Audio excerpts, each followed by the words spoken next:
Welcome to Not Milk Never Milk. Subscribe if you're lactose intolerant. In this video, I will explain how to make an affidavit for the Honhaar Scholarship.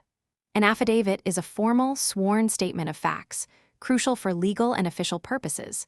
It serves as evidence, confirming the truthfulness of your declarations.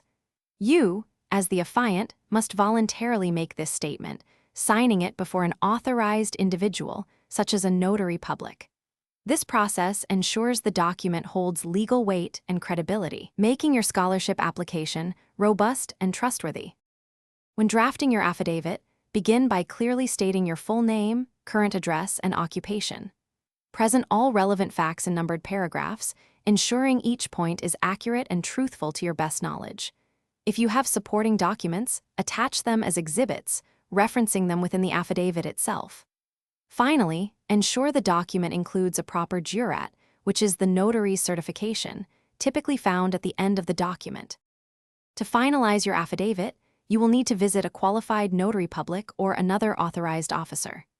Remember to bring a valid government-issued identification document, such as a driver's license or passport, for identity verification. You must sign the affidavit in the notary's presence.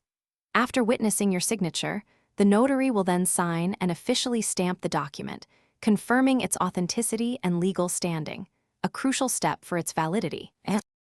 For the Honhaar Scholarship, tailor your affidavit to specifically address their eligibility criteria.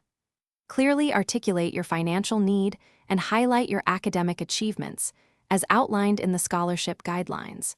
Before submitting, meticulously double-check all information for accuracy and completeness. It is also wise to make at least one copy of the notarized affidavit for your personal records, ensuring you have proof of submission and a reference for future needs. Thanks for watching. If this was helpful, leave a like and consider subscribing. See you next time.